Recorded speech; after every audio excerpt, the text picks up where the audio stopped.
मैं विमल कुमार भारतीय संविधान की शपथ लेते हुए भारतीय संविधान की शपथ लेते हुए अपने परिजनों तथा आप सभी शुभचिंतकों को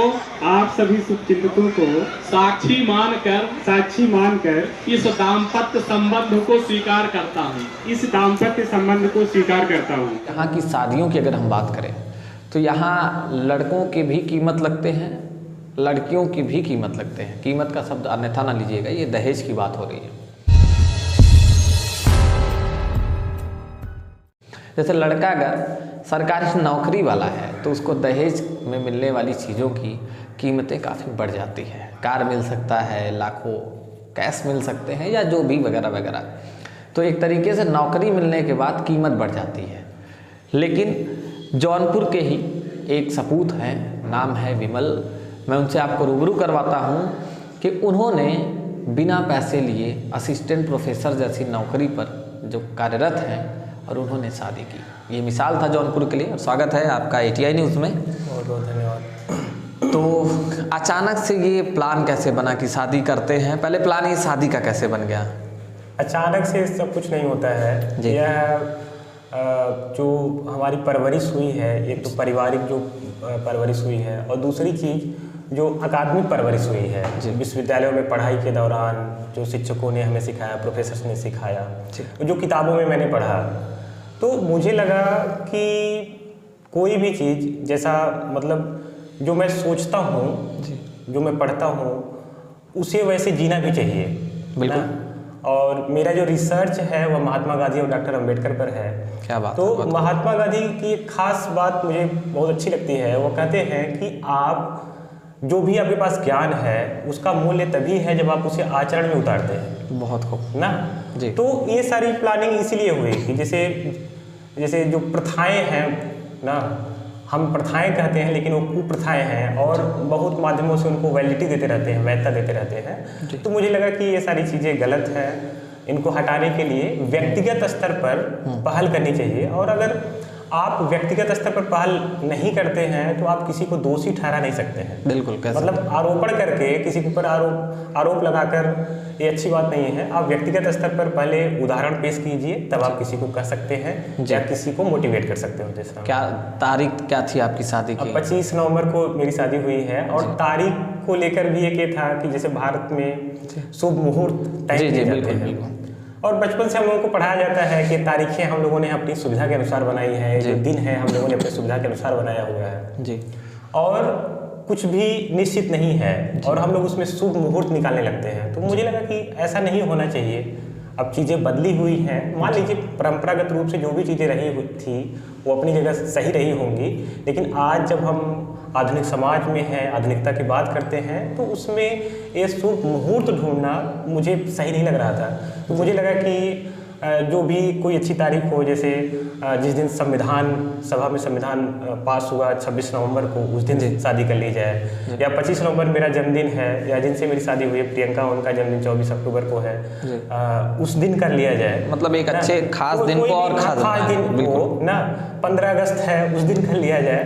तो देखा मैंने सुविधा के अनुसार, हम लोग अपनी छुट्टियां भी देखे तो 25 नवंबर मुझे ठीक लग रहा था। मैंने तारीख तय की कि 25 को शादी होनी चाहिए। अच्छा। मिसेस क्या करती हैं आपकी? वो प्राथमिक विद्यालय में सहायक अध्यापक। यानी दोनों हाथ में लड्डू है आपके कह सकते हैं। अच्छा, फैमिली को इन सब चीज़ों से आप कैसे, दरअसल अगर बात करें शहर जौनपुर की, तो आज भी एजुकेशन और इन सब चीज़ों की अगर जिक्र करते हैं तो कुछ पुरानी पद्धतियाँ देखने को मिलती हैं। तो फैमिली को इस मामले में आपने कोऑपरेट कैसे किया?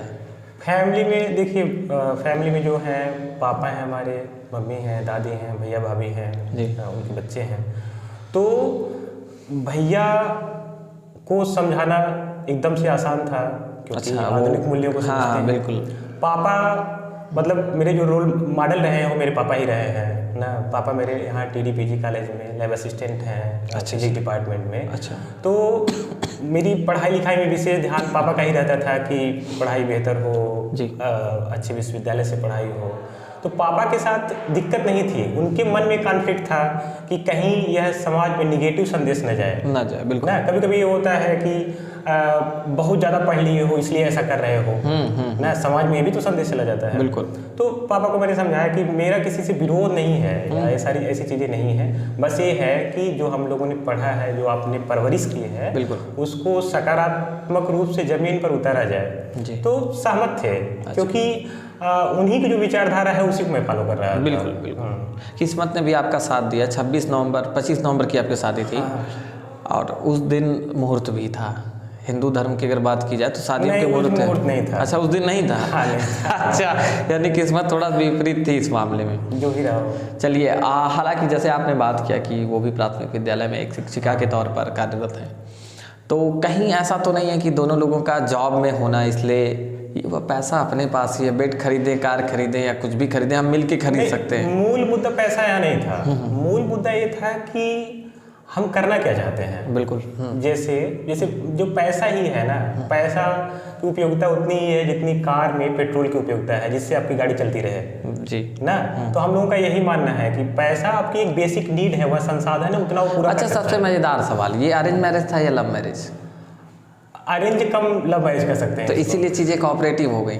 हाँ, होना ही चाहिए। देखिए, पहली बात है, जब लव मैरिज की बात आती है भारतीय समाज में ना, तो लोग मतलब एकदम से परेशान हो जाते हैं। हाँ, डेफिनेटली कह सकते हैं। मतलब यहाँ प्रेम शब्द आया, सेक्स शब्द आया, तो भारतीय समाज डर जाता है। लोग हाँ कंफ्यूज इन शब्दों से। बल्कि सोसाइटी जो हमारी है उसको प्रेम से ही संचालित होना चाहिए। डेफिनेटली कह सकते हैं। अगर दुनिया में जो हमारा समाज है वह संचालित हो रहा है, उसमें प्रेम ही होनी चाहिए, प्रेम ही होना चाहिए, नफरत को हटाकर ना। तो लव जो शादियां होती हैं, मेरा एकदम व्यक्तिगत मानना है कि शादियां लव मैरिज ही होनी चाहिए। कब कैसे मुलाकात हुई थी इनसे आपकी? मुलाकात नहीं हुई थी, एक जो कॉमन सर्किल था उसके माध्यम से इनके बारे में मुझे पता चला था। अच्छा ना, तो जब इनके बारे में पता मतलब चला, शादी से पहले इनसे आपने कभी मिलना जुलना कुछ भी नहीं हुआ था? मुलाकात नहीं हुई थी। सिर्फ ये था कि इनके बारे में पता चला था कि इनकी पर्सनालिटी ऐसी है। मतलब आपका एक तरफा प्यार तो नहीं हो गया था? एक तरफा प्यार नहीं था जी। और सोशल मीडिया के माध्यम से भी मतलब आप देख लेते थे फेसबुक और यूट्यूब पे? आप देख रहे हैं, जैसे अब चीजें बहुत सहज है ना, आप हाँ। एक दूसरे को जान जाते हैं, इतने माध्यम है, आप पता चल जाता है कि ऐसा ऐसा है। और मेरा फिर यहाँ पर व्यक्तिगत मानना है कि पता होना ही चाहिए। हाँ, ये मतलब शादी विवाह जो है ये सब व्यक्तिगत फैसले हैं, तो आपका व्यक्तिगत निर्णय उसमें होना चाहिए ना। बिल्कुल बिल्कुल। और जैसे जितने भी लोग हैं, मतलब सबका सम्मान है, सभी जो आपके रिश्तेदार या जितने भी लोग होते हैं उनका सबका सम्मान है। हाँ, हाँ। लेकिन जरूरत से ज़्यादा हस्तक्षेप मुझे अच्छा नहीं लगता है। आपके निजी जीवन में जरूरत से ज़्यादा हस्तक्षेप नहीं होना चाहिए किसी। बिल्कुल। सामाजिक जीवन है तो सामाजिक जीवन अपने तरीके से रहता है। वो भी आपको शादी से पहले जानती थी? हाँ, बिल्कुल जानते थे। हालांकि आप लोग कभी मिले नहीं थे? नहीं, मिले नहीं। क्या बात है यार।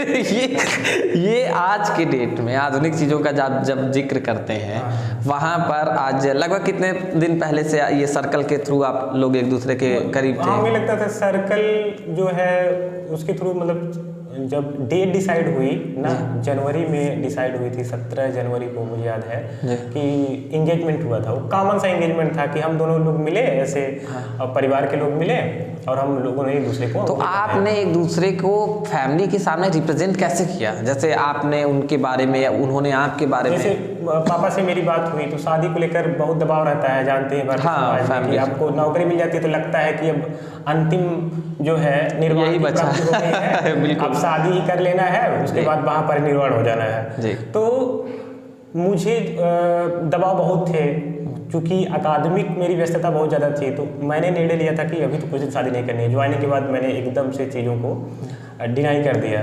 उसके बाद जब इनके बारे में पता चला, लोगों ने अप्रोच भी किया, उनके फैमिली ने भी अप्रोच किया, तो फिर मेरी पापा से बात हुई। पापा से मैंने कहा कि आप अपने तरीके से देख लीजिए, क्योंकि जो निर्णय लिए जाते हैं वो परिवार निर्णय लेता है और सहमति से सब लोगों की भागीदारी उसमें हो।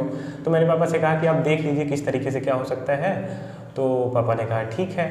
तो हम लोगों ने डिसाइड किया कि मिलते हैं। पहली मीटिंग आपकी कब थी, या एक दूसरे के बारे में आपने सुना कब था? लगभग कितने साल पहले? वो साल नहीं, 6 महीने पहले। 6 महीने पहले। इंगेजमेंट के 6 महीने पहले। सॉरी, 2017 जनवरी में आपका एंगेजमेंट हुआ था? नहीं, 17 नहीं, 21 में ही। मेरा जो एंगेजमेंट हुआ है 21 में हुआ। अच्छा, है 2020 में। हाँ। मतलब जो पता चला सितंबर में जी, सितंबर में पता चला था इनके बारे में जी। हाँ, तो उसके 6 महीने बाद तो इंगेजमेंट। कुछ बताइए ना, कैसे पता चला था इनके बारे में?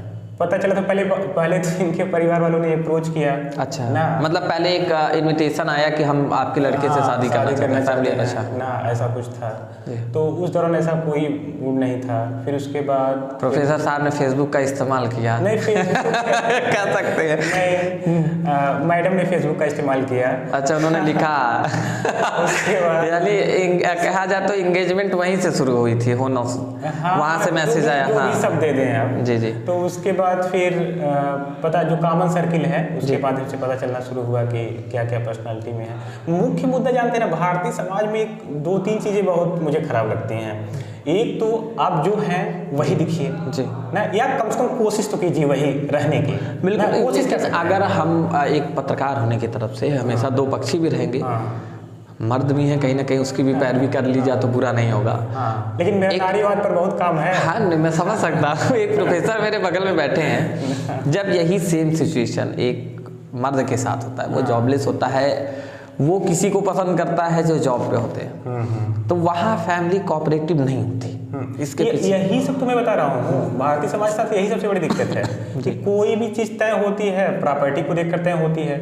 मतलब नौकरी लगने के बाद बाढ़ आ जा रही है जी ना, लोग सौदा करने के लिए। जैसे अगर आप शायद असिस्टेंट प्रोफेसर ना होते हैं तो ये अप्रोच भी नहीं होता कि मेरी फैमिली या आपकी फैमिली ऐसे शादी वादी। ये तो मैं नहीं कह सकता हूँ, लेकिन पता नहीं कि यहाँ से अप्रोच होता कि नहीं अप्रोच होता। लेकिन एक चीज़ मैंने ये देखा है कि जो आप कह रहे थे कि नौकरी लगने के बाद जो बाढ़ आ जाती है, हाँ, वो बहुत खतरनाक स्थिति है। और दूसरी चीज़ जो मैं कह रहा था ना कि यहाँ जो रिश्ते तय होते हैं वो बहुत मतलब कई खतरनाक स्थितियाँ हैं। जैसे ये होता है कि पैमाने कुछ हैं। हाँ, सुंदरता का पैमाना है गोरापन, और उसी गोरेपन, लंबाई, मोटाई ना, होठ, नाक, कान, आंख ना, ये लोग इसके विशेषज्ञ होते हैं और उसी से तय कर लेते हैं उसी से आगे वाला कैसा है, और उसी को पर्सनालिटी कहते हैं। बिल्कुल। और इनको पता नहीं है कि पर्सनालिटी वो नहीं होती है ना, पर्सनालिटी तो दूसरी चीज़ है ना। बिल्कुल, पर्सनालिटी अलग चीज़ें होती हैं, इकोनॉमिकल चीज़ों को भी अलग रखना चाहिए। लेकिन एक जो प्रथा के अगेंस्ट, दहेज प्रथा की तो बात नहीं करता, ये वाकई कुप्रथा है। लेकिन एक प्रथा जो चलती आई है कि मैरिज में सबसे पहले जॉब होना चाहिए। एक ज़रूरी भी है कि अगर आप एक वयस्क जीवन में पहुंच चुके हैं तो आपके पास कुछ नौकरी तो होनी ही चाहिए, रोजगार के तौर पे, चाहे बिजनेस चाहे नौकरी, कुछ तो होना चाहिए।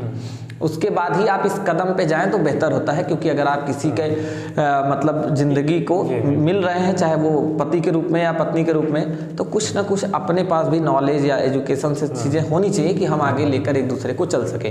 तो यहाँ पर आप भी जॉब को मतलब पा चुके थे, वो भी जॉब पा चुकी थी, इसलिए चीज़ें कोऑपरेटिव हो गई। दहेज ना लेना, शादी का डेट इस तरीके से डिसाइड कर लेना। आप ट्रेंड देखिए ना जी, ये तो देखने में बहुत आसान लगता है कि आपको नौकरी हो गई, उनकी नौकरी हो गई और दहेज नहीं हुआ जी। आप देखिए जो शादियां तय हो रही हैं उसमें ये ट्रेंड चल रहा है कि नौकरियां हैं, उसके बाद तब भी सौदेबाजी चल रही है।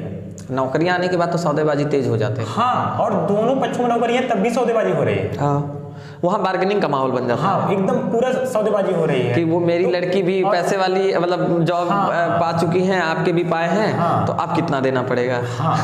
यार ये चीजें नहीं हुआ, वो खतरनाक है। वही है। और मेरा मतलब ये नहीं कि मैं कोई क्रांति कर रहा हूँ, बिल्कुल। मेरा मन ये है कि जो जैसा मैंने पढ़ा है, जैसा अच्छा, अगर वो जॉब ना पाती या वो जॉब वाली ना होती तो आप एक्सेप्ट करते हैं? जब मेरी उनसे बातचीत हो रही थी तब वो जॉब में नहीं थी। क्या बात है, यानी मोहब्बत एकदम सच्ची अच्छी वाली हो गई। मैंने कहा है कि जो भी होना चाहिए मोहब्बत से होना चाहिए। सही, बिल्कुल, मैं इस चीज़ को एग्री करता हूँ। या प्यार जो है उसी, देखिए दुनिया नफरत से नहीं चलाई जा सकती है, प्यार से ही चलाई सकती है। और मतलब जो मेच्योर सोसाइटी है जी, वहाँ पर आप देखेंगे लव मैरिज को ही मान्यता है। अभी तो यहाँ लोग डर जाते हैं ना, मैंने बताया ना कि जैसे लव, सेक्स, इन सब मामलों से डर जाते हैं। भारत में इन सब मुद्दों पर खुलकर बातें होनी चाहिए। ये सारी चीजें हैं क्या ना।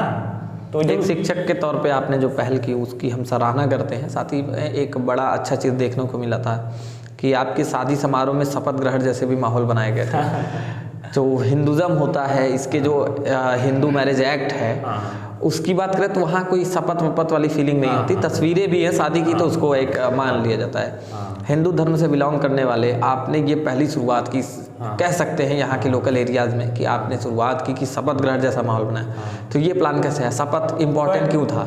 इसलिए इम्पोर्टेंट है, देखिए, क्योंकि जब हमें आज़ादी मिली उसके बाद जो सबसे महत्वपूर्ण दस्तावेज हमारे पास है वह संविधान। संविधान हमारे भारतीय समाज में जितने भी ग्रंथ हैं उसमें सबसे महत्वपूर्ण ग्रंथ है जी ना। तो मुझे लगा कि इससे श्रेष्ठ विकल्प नहीं हो सकता है कि आप कोई भी निर्णय ले रहे हैं और संविधान को आधार बना रहे हैं। जिस दस्तावेज से आपका देश चल रहा है ना, उसको आधार बनाकर शादी भी तो की जा सकती है। उसी संविधान और जो आप दूसरी बात आपने कहा हिंदू मैरिज एक्ट, पहली बात यह है कि मैंने जो हिंदू मैरिज एक्ट 1955 है उसके तहत शादी का पंजीकरण कराया, ठीक है ना। उसके बाद उसमें जो रिचुअल्स की बात होती है कि ये सारी चीजें होती हैं, परंपराएं हैं, तो एक दूसरा पक्ष भी है कि जो सप्तपदी है कि आप 7 फेरे लेते हैं। 7 फेरे भी हमने लिए ना। उसके बाद जो प्रतिज्ञाएं ली जाती हैं, 9 प्रतिज्ञाएं हैं, उसको भी हम लोगों ने लिया। एक तो शपथ लिया भारतीय संविधान का, और ये सारी चीजें। और दूसरी एक बात मैं महत्वपूर्ण बताऊं कि जब मैं ये सारी चीजें पढ़ रहा था ना, मैं कोई भी काम कर रहा था एज ए रिसर्च स्कॉलर। मतलब आपने अपने शादी पे रिसर्च कर डाला? नहीं, जब कोई भी काम कर रहा था आपने इस चीज, जैसे मैं जब क्लास उसके पहले मैं घंटों मुझे पढ़ना पड़ता है जी ना, घंटों मुझे पढ़ना पड़ता है। तो जब मैं शादी कर रहा हूँ और मुझे लग रहा है कि मैं नई चीज कर रहा हूँ, जब नई चीज कर रहा हूँ तो ये इसलिए नहीं है कि मुझे विज्ञापन करना है, प्रचार करना है, बिल्कुल ना। तो मैंने क्या किया, अध्ययन किया, मैंने हिंदू मैरिज एक्ट को देखा, ठीक है। उसके बाद जो प्रतिज्ञाएं हैं तो उसमें मुझे कुछ खामियां दिख रही थी। देखिए, देश काल परिस्थितियों के अनुसार तब वो चीजें सही रही होंगी। आज समाज बदला है, उस हिसाब से अगर आप देखेंगे तो चीजें परिवर्तित हुई हैं, तो वो भी तो बदलना चाहिए। तो उसमें मैंने बदलाव किया। जैसे सभी जीवन और मूल्य में बदलाव हो रहा है तो इन सारी चीजों में तो बदलाव होना चाहिए। बिल्कुल। उसमें कुछ प्रतिज्ञाएं ऐसी थी, या 7 फेरों में कुछ चीजें ऐसी थी जो सप्तपदी कहा जाता है ना, जो 7 वचन होते हैं, एक तरफा थी ना। तो उसमें मैंने बदलाव किया, उसकी डिटेल मैं आपको दूंगा, तो आप पढ़ेंगे तो आपको अच्छा ही लगेगा। जी, बिल्कुल, मैं पढ़ना भी चाहूंगा जी। अच्छा, एक बात यह है कि ये सारी चीजें इसलिए नहीं कि मतलब किसी का मुझे विरोध करना है। हिंदुइज्म जो है, हिंदू जो धर्म है, अगर आप हिंदू की परिभाषा देखेंगे, मैरिज एक्ट की परिभाषा देखेंगे तो उसमें हिंदुइज्म जो है उसका बहुत बड़ा विस्तार है, वो सीमित नहीं है। हम लोग हिंदू नाम आते ही भावुक हो जाते हैं, या कुछ भी मतलब भावुक हो जाते हैं। ये सब सारी चीजें बहुत विस्तृत हैं, उसको आप देखेंगे तो ये चीजें समझ में आएंगी कि इसमें कुछ रचनात्मक ही किया गया है, डिस्ट्रक्टिव नहीं किया गया। अच्छा, आगे कुछ ऐसा क्रिएटिव क्या करने का दिमाग में चल रहा है? क्रिएटिव दिमाग में चल रहा है कि मैंने कई चीज़ें तो इनिशिएट की। जैसे एक तो मैंने पौधरोपण किया जब हम लोग घर से निकले, एक तो ये। उसके बाद संविधान की शपथ मैंने आपसे बताया, ये सारी चीज़ें हम लोग बदलाव किए। और कभी कभी छोटी छोटी चीज़ें हैं, जैसे भारत में बिल्ली रास्ता काट दे रही है, अब डर जा रहा है ना। लेकिन ये चीजें काफी हद तक अब लोग सोच बदल रहे हैं। जैसे मैं पता चला कि उतर रहा हूँ तो लोग कह रहे हैं दक्षिण से उतर रहे हैं, और आपको बच्चे को विज्ञान में पढ़ाया जा रहा है कि ये सब महज दिशाएं हैं और तय हमने किया है। तो ये सारी चीजें तो छोटी छोटी चीजें टूटी ही। अब उसमें महत्वपूर्ण चीज ये है कि अच्छा, रिश्तेदारों का क्या रिएक्शन था जब ये रूल्स आप तोड़ते जा रहे थे आगे? रिश्तेदारों का रिएक्शन ये था कि उनको पता है कि बच्चा है, सुनेगा नहीं। सुनेगा नहीं। ये मैं इस भाव से रहा कि मैं देखिए आपका विरोध नहीं कर रहा हूँ, आप हर बार एक साइन बोर्ड उत्तर प्रदेश सरकार की तरह देते रहते हैं कि उत्तर प्रदेश सरकार की तरह अपने नियमों को चिपका दे रहे थे। देखिए, आपको कोई विरोध नहीं है, लेकिन मैं ऐसा नहीं करूंगा। हाँ, कि मतलब आपका ये, अच्छा, मेरा व्यक्तिगत शादी जैसी चीज है और मैं अपना व्यक्तिगत फैसला यहाँ पर न ले पाऊँ तो मेरे होने का क्या अर्थ है? तय है, बिल्कुल।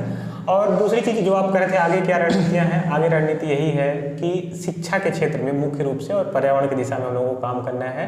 तो उस दिशा में मैं और जो मेरी मिसेज हैं उनका यही प्लान है कि हम लोग गाँव में एक लाइब्रेरी बनवाएंगे ना, और किताबें, एक बुक बैंक की योजना है जी ना, क्योंकि भारत में सबसे बड़ी कमी जो है पठनीयता की कमी है। बिल्कुल, आप पढ़ेंगे तभी समझ पाएंगे अपने हक को, अधिकार। हम लोग क्या करते हैं ना, पढ़ने पहले लड़ने लगते हैं, थोड़ा सा नॉलेज नहीं हो गया चल रहा है। तो ये योजना है कि गांव में पहले करेंगे, उसके बाद हम लोगों का नवचेतना फाउंडेशन है, उसके जरिए और भी जो कार्यक्रम है उसको करेंगे, यही योजना है। और गांव के प्राथमिक विद्यालय के लिए कुछ करेंगे। चलिए, बहुत बहुत धन्यवाद। आपके शादी की हम शुभकामनाएं देते हैं और आप हमारे ऑफिस में आए इसके लिए बहुत बहुत धन्यवाद। ये थे प्रोफेसर साहब, हमारे असिस्टेंट प्रोफेसर विमल यादव जी, और इन्होंने एक नई मिसाल पेश की है, समाज को एक अलग तरीके से सोचने समझने की दृष्टिकोण दिया है। बहुत बहुत धन्यवाद आप सभी का।